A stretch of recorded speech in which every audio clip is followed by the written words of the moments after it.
नमस्कार साथियों। आज प्रस्तुत है उपन्यास माँ का तीसरा भाग, डॉक्टर साहब। शाम को घर से निकले थे। एम्बुलेंस पहले होम्योपैथी डॉक्टर की क्लिनिक पे रुकी। मिनी ने डॉक्टर साहब को एम्बुलेंस के पास बुलाकर लाया। डॉक्टर साहब को माँ के पैरों को दिखाया और माँ की स्थिति बताई। डॉक्टर साहब ने जब माँ के पैरों को देखा तो उनकी आंखों में आंसू आ गए। ये वही डॉक्टर साहब हैं जहाँ पिछले 10 वर्षों से मिनी माँ की दवाइयाँ लेती रहती थी।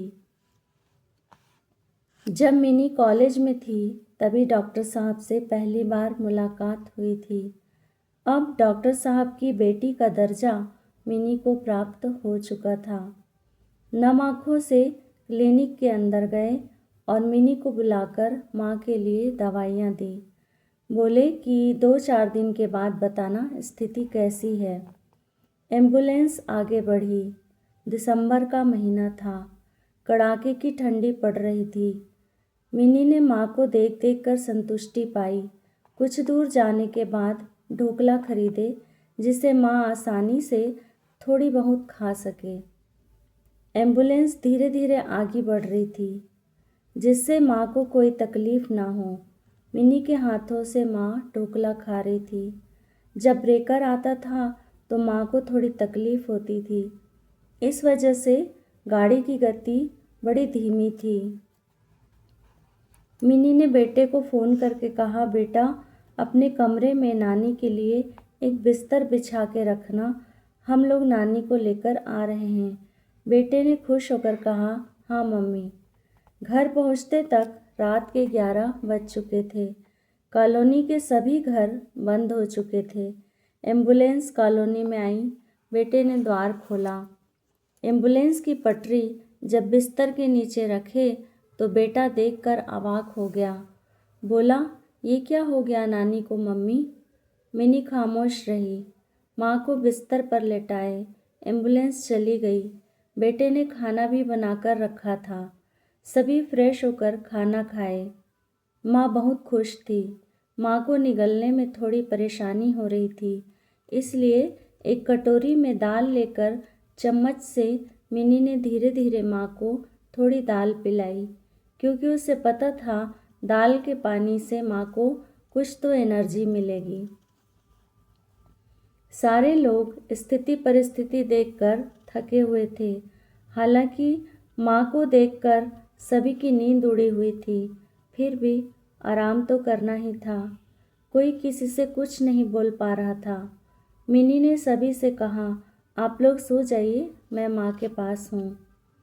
सभी सोने चले गए। हालांकि नींद तो किसी की आंखों में नहीं थी।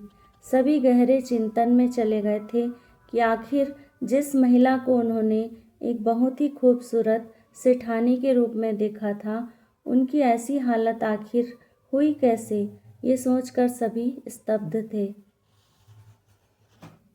मिनी माँ के पास बैठी थी। माँ की खुशी का ठिकाना नहीं था।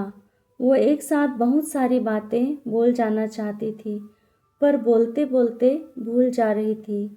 बीच बीच में बोलती थी, मिनी मैं क्या कह रही थी, भूल गई। माँ की कुछ बातें मिनी समझ रही थी, कुछ बातें मिनी के भी समझ से परे थी। फिर भी मिनी माँ को दिलासा दे रही थी कि मैं आपके पास हूँ माँ, अगर आपको कुछ भी लगे मुझे बताइएगा। अब आप सो जाइए। फिर भी कुछ बोलते रहने के बाद माँ को लगा अब मिनी को भी नींद आ रही होगी, इसलिए ये कहकर कि मिनी अब तुम भी सो जाओ, मुझे भी नींद आ रही है, कहकर माँ सोने का प्रयास करने लगी। मिनी ने माँ के कमरे की लाइट बंद की। माँ के कमरे के बाहर ही कमरे से लगी हुई सीढ़ी है, वहाँ जाके बैठ गई। फिर आंसुओं की इतनी बरसात हुई जिसका बयान नहीं किया जा सकता। क्रमशः साथियों, आप सभी के मैसेज मुझे प्राप्त होते रहते हैं और मुझे ऐसा लग रहा है कि आप इस स्टोरी को सुनना चाहते हैं, इसलिए मैं आज तीसरी कड़ी आपके समक्ष प्रस्तुत की हूँ। और हालांकि इतनी मार्मिक कहानी को कहना और सुनना दोनों बहुत ही धैर्य का काम होता है और बहुत बड़े दिल की ज़रूरत पड़ती है।